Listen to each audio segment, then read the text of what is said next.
Hola chicos, bienvenidos a este nuevo video. Yo soy Edna y en esta ocasión vamos a hablar de las partículas que conforman la materia. También vamos a ver cómo se comporta la materia dependiendo de esta estructura de las partículas. Vamos a pensar en la materia que nos rodea, pero ya no como la materia sólida, viva que nos rodea. Vamos a empezar a pensar un poquito más en chiquito. Vamos a irnos a las partículas, vamos a imaginarnos cómo es esa estructura pequeñita que conforma la materia. Y vamos a ver qué es lo que tienen en común las siguientes imágenes. Vamos a ver esta piedra. ¿Cómo serán las partículas que conforman esta piedra? Deben de tener un estado en el que la cohesión, las fuerzas de atracción en esta sustancia son fuertes, porque no es fácil romper una piedra. Entonces, esto es un estado cristalino de la materia y las partículas entonces están fuertemente unidas unas con otras. No es como se conformen las sustancias que forman la piedra, no. Es como se unen una con otra, con otra. Estas partículas van a tener propiedades que permiten que formen volumen en esta materia. Y en este caso vamos a ver. Aquí vamos a empezar a tratar de ver cómo fue que llegaron a unos postulados de la materia dependiendo de la estructura de las partículas. Y aquí lo que tenemos entonces es un estado cristalino fuertemente adherido en donde va a tener dureza, probablemente tenga algunas partículas que puedan conducir electricidad, probablemente también tenga partículas que se disuelvan en agua y probablemente tengan otras partículas que se derritan. Entonces, vamos a ver el siguiente tipo de sustancia que tenemos, hojas de papel. Estas hojas de papel deben de tener también sustancias que tienen la propiedad de quemarse. Va a ser un tipo de material, un tipo de sustancia que se va a descomponer y se va a quemar. Entonces, aquí estamos viendo propiedades de las partículas que nos forman sustancias orgánicas y sustancias inorgánicas. Y en este caso, este es un compuesto. Es una parte de una sustancia, está formada por compuestos orgánicos que se descomponen y se pueden quemar, se convierten en ceniza. Vamos a ver otro tipo de materia. En este caso vamos a ver la madera.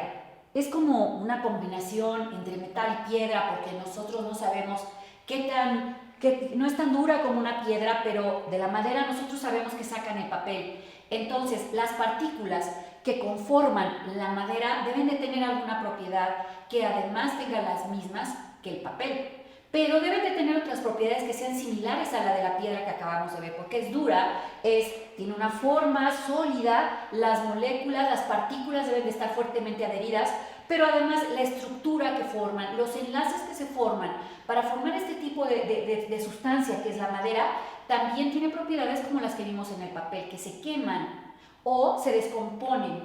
Y entonces aquí podemos hacer estas clasificaciones de la materia en cuanto a las partículas que las conforman.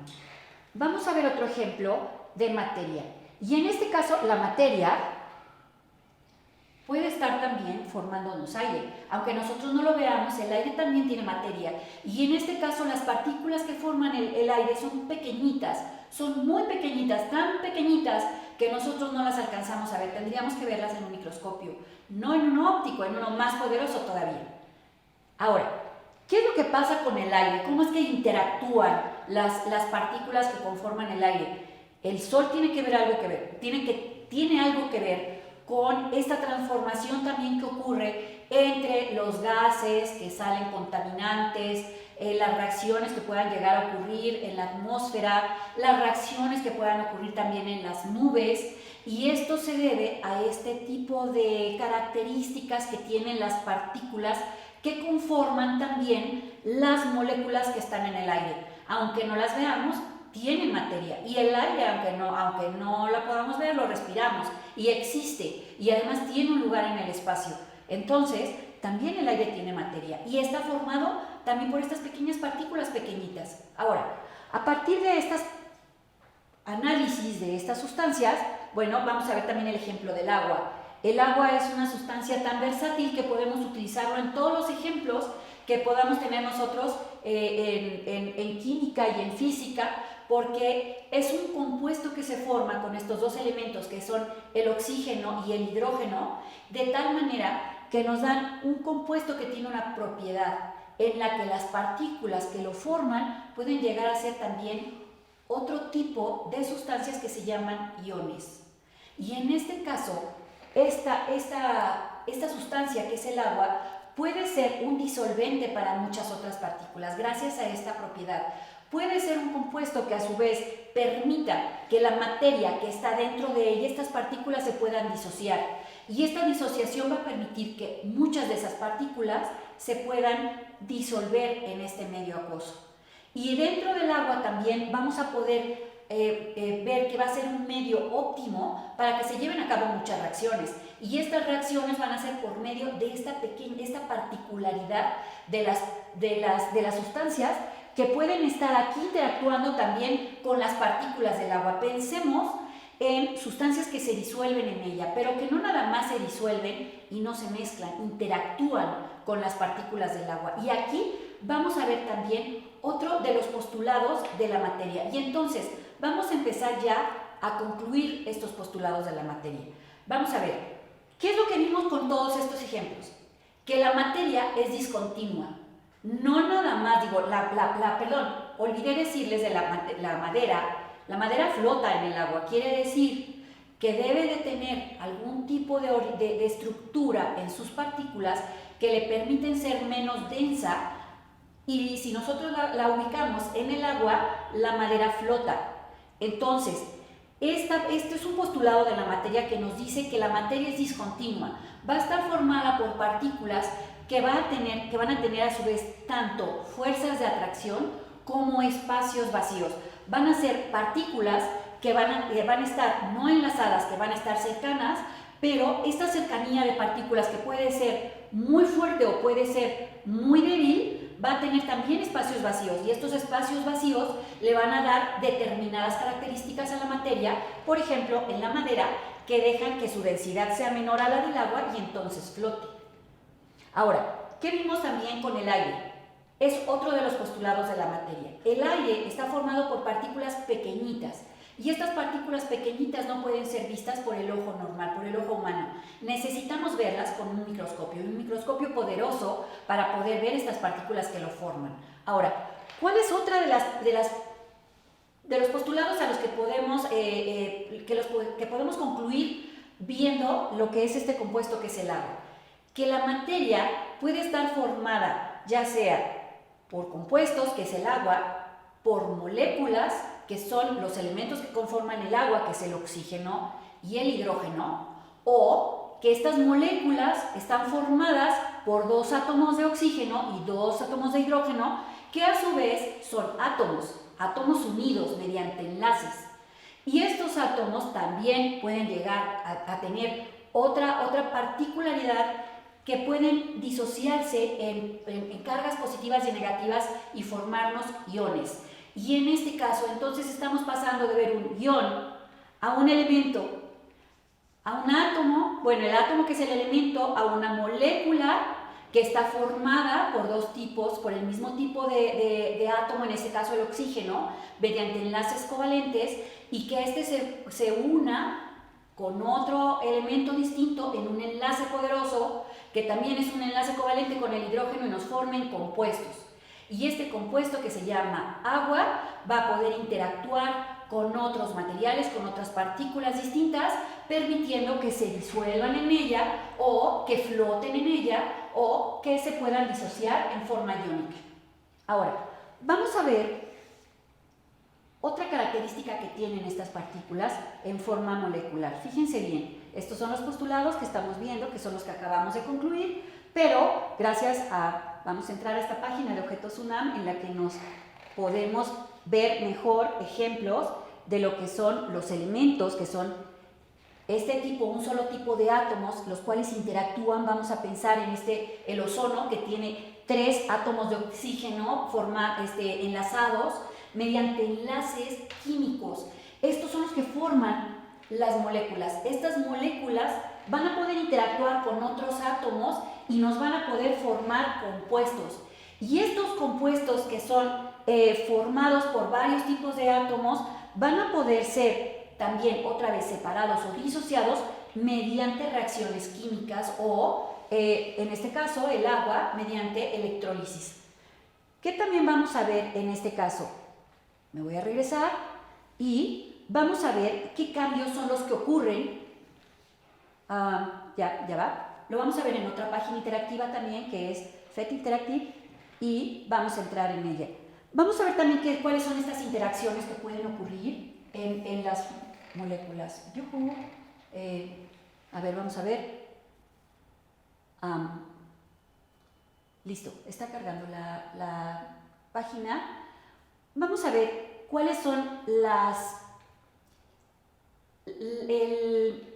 el comportamiento que tienen estas partículas también cuando son afectadas por fuerzas externas, pensando que puede ser energía.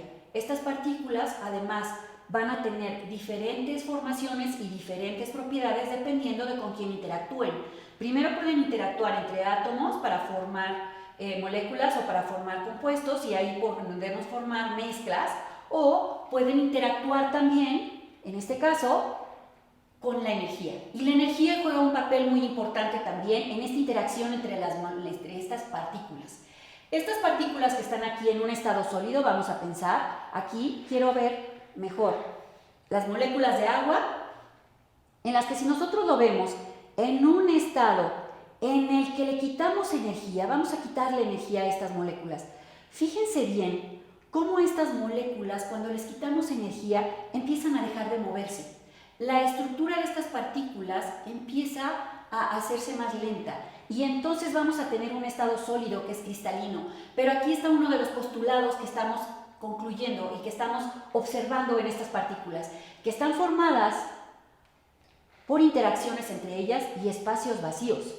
Si nosotros pensamos en un hielo, estos espacios vacíos van a permitir que un hielo tenga menor densidad que el agua líquida y flote. Y en este caso, vamos a ver, si nosotros empezamos a subir la temperatura, vamos a tratar de aumentar aquí la energía.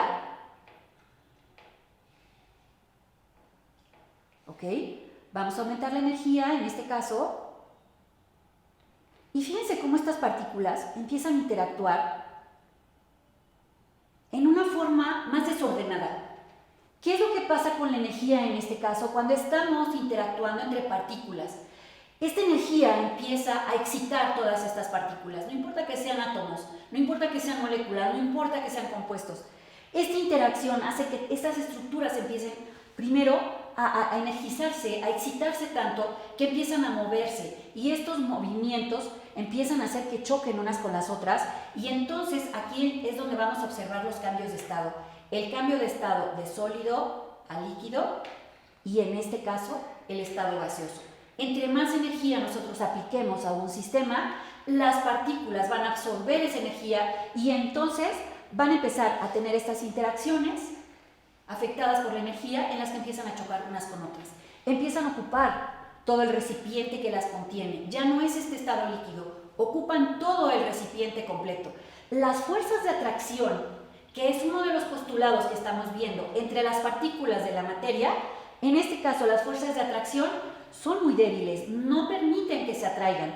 Pero ¿qué es lo que pasa cuando nosotros bajamos la temperatura? Vamos a bajar un poquito la temperatura y vamos a dejar que no interactúen tanto entre ellas. Fíjense bien, en un estado líquido, estas partículas se acomodan. La fuerza de atracción entre ellas, que es este postulado de las partículas, este postulado de la materia, nos dice que las fuerzas son un poquito mayores a las del gas, a las del estado gaseoso. Aquí las partículas están muy unidas y se acomodan además. Tienen la suficiente energía para estar en un estado fluido, en la que se acomodan y se adaptan al recipiente que las contiene, pero si nosotros la ponemos en un estado sólido, entonces la fuerza de atracción entre estas moléculas se hace mayor, porque bajamos la energía que contienen, y en este caso se nos convierte en un estado cristalino. Si nosotros pudiéramos observar, lo voy a tratar de...